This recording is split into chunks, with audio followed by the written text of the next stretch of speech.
Tim nasional Malaysia nggak kunjung bangkit pasca mengalami berbagai kekacauan di sejumlah kompetisi. Terbaru skuad Harimau Malaya ditinggal oleh Kim Pan-gun yang memutuskan untuk mundur dari kursi kepelatihan. Mundurnya sang pelatih kembali menambah masalah-masalah yang terjadi di tubuh Malaysia. Cetak Gol coba merangkum kekacauan tim nasional Malaysia pasca ditinggal Kim Pan-gun sebagai berikut.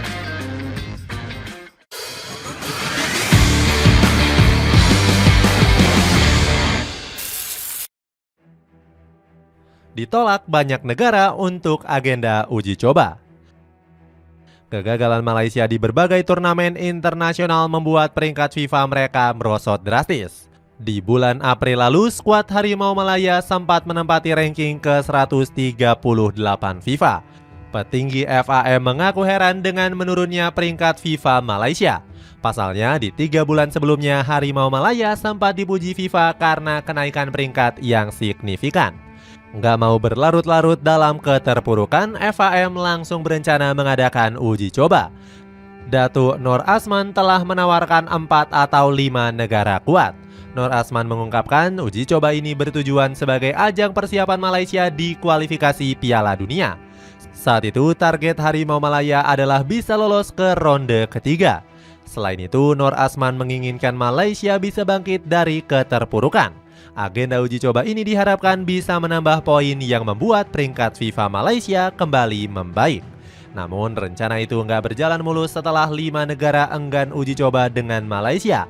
Nur Asman beralasan penolakan ini karena bertabrakan dengan agenda FIFA Matchday. FAM mengubah rencana mereka dengan membidik Indonesia sebagai lawan uji coba. Namun anak asuh Sintayong justru menolak dengan tegas tawaran dari FAM. Pada akhirnya, Malaysia pun melakoni uji coba menghadapi Perak FC di bulan Mei kemarin. Gol sematawayang dari Daniel Ting sukses membawa Harimau Malaya unggul dengan skor 1-0. Terlalu sibuk mengurus negara rival. Kehancuran Malaysia mungkin saja disebabkan karena mereka terlalu ikut campur dengan urusan negara lain. Media Malaysia seolah iri dengan pencapaian timnas Indonesia asuhan Sintayong. Di bulan April lalu, media Malaysia terang-terangan iri dengan kiprah timnas Indonesia U23. Stadia Mastro menyebut skuad Garuda Muda sukses menggemparkan sepak bola Asia. Stadia Mastro menyoroti Malaysia harus bisa mengambil pelajaran dari kesuksesan Indonesia. Pertama adalah FAM harus bisa bijak mengambil keputusan yang terbaik. Walaupun begitu, media Malaysia lainnya justru bangga dan menyoroti kenaikan ranking timnas Malaysia. Peringkat Harimau Malaya melonjak drastis usai jeda internasional di bulan Juni lalu. Pasukan negeri jiran saat ini semakin dekat dengan skuad Garuda di urutan ranking FIFA. Diketahui ranking FIFA Malaysia berada di urutan ke-135 dunia. Hanya berada satu tingkat di bawah peringkat Indonesia yang menduduki 134. Media Makan Bola langsung membanggakan jarak tipis antara Indonesia dan Malaysia. Makan Bola menuliskan kalau Malaysia adalah tim terbaik karena hanya terpaut 1 peringkat dari Indonesia. Media tersebut memprediksi peringkat tersebut bakal naik dalam beberapa waktu ke depan. Pasalnya, pasukan kuning hitam akan menghadapi sejumlah negara Timur Tengah di Piala Merdeka. Lebanon, Tajikistan, hingga Filipina bakal menjadi calon lawan untuk Malaysia. Apabila menyapu bersih kemenangan, maka peringkat Malaysia dinilai bakal mengalami lonjakan. Makan Bola memperkirakan peringkat Harimau Malaya bakal berada di atas Indonesia. Kurangnya metode latihan keras pemain Malaysia. Selain mencampuri urusan tim lain, para pemain timnas Malaysia juga mengalami penurunan fisik. Kurang cocoknya pola latihan yang diberikan diduga kuat menjadi penyebab utamanya. Buktinya, Malaysia nggak sanggup menuntaskan misi pesta gol di laga terakhir kualifikasi Piala Dunia 2026. Saat itu, Harimau Malaya wajib menang banyak gol demi mengejar jumlah gol dari Kyrgyzstan. Bukannya mencetak banyak gol, skuad Malaya malah bobol terlebih dulu di menit ke-20 atas Taiwan. Anak asuh dari Kim Pan-gun terlihat ngos-ngosan untuk kembali mencetak gol. Beruntung skuad Harimau Malaya bisa mencetak 2 gol dan unggul 3-1 di akhir laga. Para punggawa Harimau Malaya dinilai hanya mementingkan ego untuk mencetak gol. Metode latihan yang diberikan para staf pelatih pun menjadi sorotan banyak pihak. Pasalnya, hal itu kembali terjadi saat Malaysia U23 gagal total di ajang Piala Asia U23. Sadek Mustafa menilai amburadulnya permainan Malaysia muda akibat pola latihan yang kurang jelas. Pandit lokal Malaysia itu menganggap punggawa Malaya masih harus dilatih keras. Hal itu bertujuan untuk mengurangi tingkat egoisme dan kesalahan di atas lapangan. Makan bola bahkan membandingkan pola latihan yang diberikan Sintayong untuk pemain Indonesia. Media lokal Malaysia itu mengamati intensitas latihan yang tinggi para pemain Indonesia. Selain itu, tim nasional Indonesia juga mengandalkan kerjasama dibandingkan skill individu. Makan bola berharap para punggawa timnas Malaysia juga bisa diberikan intensitas latihan yang tinggi. Skuad Harimau Malaya dituntut untuk harus bisa mengejar ketertinggalan kualitas dan stamina. Tiba-tiba ditinggal pelatih kesayangan.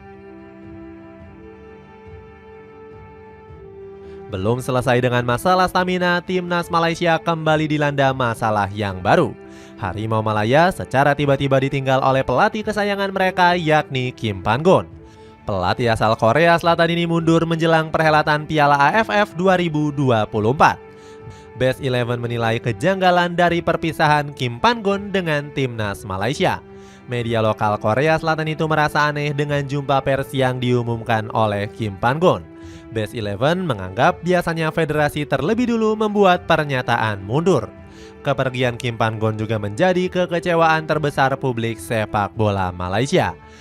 Datu Wira Muhammad Yusuf Haji Mahadi sempat menahan sang pelatih untuk meninggalkan Harimau Malaya.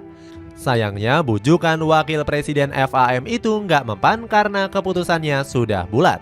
Sampai saat ini Kim Pan-gon masih belum membeberkan alasan kenapa dirinya mundur. Namun Best 11 membeberkan sang pelatih sudah pulang ke Korea Selatan sejak gagal di kualifikasi Piala Dunia. FAM menduga alasan pribadi menjadi faktor mundurnya Kim Pan-gon. Sebelum isu pemecatannya mencuat, Kim Pan-gon sempat menyatakan bakal bertahan. Netizen Indonesia pun turut membandingkan mental Kim dengan Sintayong. Mereka menyebut Sintayong lebih tahan banting dengan tekanan yang besar. FAM langsung menunjuk pelatih sementara untuk mengatasi situasi ini. Pau Marti Vincente dipercaya untuk mempersiapkan skuad Malaya jelang Piala AFF. Mantan asisten pelatih Barcelona U19 ini juga diberikan opsi untuk menjadi pelatih kepala Malaysia. Hanya menargetkan juara AFF. Dengan berbagai macam kekacauannya, tim nasional Malaysia nggak berani bermimpi lebih jauh. Skuad Harimau Malaya hanya menargetkan mereka bisa juara di ASEAN Cup 2024. Mereka menganggap juara Piala AFF bisa membangkitkan kepercayaan diri. Target Harimau Malaya nggak akan mudah karena bakal satu grup dengan Thailand. Pasukan Gajah Putih merupakan salah satu negara Asia Tenggara yang sudah mengoleksi 7 gelar juara. Namun Malaysia punya misi balas dendam dengan menyingkirkan Thailand. Pasukan negeri jiran juga harus mewaspadai Indonesia yang juga difavoritkan juara. Kehebatan tim asuhan Sintayong ini nggak bisa dianggap enteng begitu saja. Namun skuad Garuda dirumorkan bakal menurunkan pemain lapis kedua saja. Alasannya skuad utama Garuda difokuskan untuk menjalani ronde ketiga kualifikasi Piala Dunia 2026. Keputusan PSSI tersebut mendapatkan respon negatif dari banyak pihak. Media Stadium Astro menilai Indonesia memandang sebelah mata Piala AFF 2024. Media lokal Malaysia itu menganggap Piala AFF masih layak untuk diperjuangkan. Itulah ulasan kekacauan tim nasional Malaysia pasca ditinggal oleh Kim Pan-gon. Bagaimana pendapatmu? Apakah timnas Malaysia bisa bangkit di tangan pelatih baru atau justru semakin terpuruk dan sulit untuk bangkit? Coba tulis pendapatmu di kolom komentar di bawah ini.